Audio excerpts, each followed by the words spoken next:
আহিছে আপোনাৰ iPhone 14 আৰু এটো আপোনাৰ টোটালি ব্ল্যাঙ্ক হৈ আছিল এন্ড ফ্ৰন্ট ক্যামেৰাৰ ওচৰত অনলি দুটা লাইন আছিল তো একচুয়ালি 13 এন্ড 14 ৰিপেয়াৰ নহয় তো তাৰ পিছতে মই আপোনাৰ প্ৰিমিয়াম কোৱালিটি এটা ডিসপ্লে লগাইছো যিনিকি এটো আপোনাৰ ট্ৰু টোন ফেস আইডি সব কাম কৰিব প্লাস আননন পাৰ্ট মেছেজও মই ৰিমুভ কৰি দিম এতিয়া চাব পাৰি আছে এটো আননন পাৰ্ট মেছেজ দেখাই আছে চাব পাৰি পাৰ্ট এন্ড হিষ্ট্ৰি ডিসপ্লে আননন পাৰ্ট তো এতিয়া এটো মেছেজ ৰিমুভ কৰিম তাৰ পিছত আপোনালোকক দেখাম আৰু আননন পাৰ্ট ৰিমুভ কৰিবলৈ পুৰণা ডিসপ্লেৰ পৰা IC2 ৰিমুভ কৰি নতুন ডিসপ্লে শিফটিং কৰিব লাগে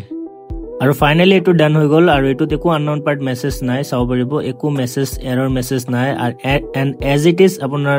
OG ডিসপ্লেৰ নিচিনাই হয় ঠিক আছে এটো আপোনাৰ OLED ডিসপ্লে হয় বাট একদম 100% অৰিজিনাল নহয় ঠিক আছে কিন্তু এটো প্ৰিমিয়াম কোৱালিটি হয় আৰু কোন ধৰিব নোৱাৰিব যে এটো আৰু যিদৰে আপোনালোকে ভৰসা কৰি মোক পাৰ্সেল কৰি পঠায় আৰু সেইদৰে মই আপোনালোকক ভৰসাৰ সৈতে পাৰ্সেল কৰি পঠাই দিও তাৰ পিছত আপোনাৰ iPhone 14 Pro এটা আছে গ্ৰীণ স্ক্ৰীন প্ৰবলেম আৰু দাদাজন আছে আপোনাৰ নগৰ পৰা তো এটো ৰিপেয়াৰ কৰিলো সম্পূৰ্ণৰূপে ৰিপেয়াৰ কৰাৰ পিছত এতিয়া ফাইনালি এটা আপোনালোকক চেক কৰাম আৰু এটো একচুয়ালি আপোনাৰ বাৰ্নিং হৈ যায় এনেদৰে বাৰ্ন হৈ যায় তাৰ পিছত আপোনাৰ গ্ৰীণ স্ক্ৰীন প্ৰবলেম আহি যায় মানে জ্বলি যায় আৰু সম্পূৰ্ণৰূপে মেইন কাম কৰাৰ পিছত এটা আপোনাৰ সাইজ চাব পাৰিছে একদম লাইফ ৰিপেয়াৰ হৈ গৈছে তো ফাইনালি এটো ৰিপেয়াৰ হৈ গল আৰু এটো আপোনাৰ iPhone 14 Pro আছিল আৰু লাইফ ৰিপেয়াৰ হৈ গৈছে আপোনালোকে চাব পাৰিছে তো দাদা ক'ত পাইছে তো কেমন ফিল পাইছে বহুত ভাল ফিল পাইছো মানে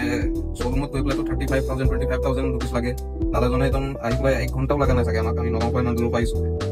মানে 45 মিনিট 40 মিনিটত গোটেই কমপ্লিট আগৰ নিচিনা হৈ গল ঠিক আছে তো অসমৰ ৰাইজক কি ক'ব অবশ্য বাৰে বাৰে আহক ইয়াত আৰু কোনো প্ৰব্লেম ইয়াত এবাৰ আহি দেখাই যাওক তাৰপিছত আপুনি যতে যায় যাওক এবাৰ দেখাই যাওক দাদাজনক আহি পেলাই মানে ইমান কনফিডেন্স দিছে তেখেতে মই আৰু 2-3 জায়গাত মানে দেখাইছিলো কাম হোৱা নাই যি কনফিডেন্স দিছে তেখেতে একদম তাতকৈ 100% নহয় 200% কাম কৰি দিছে ঠিক আছে থ্যাংক ইউ থ্যাংক ইউ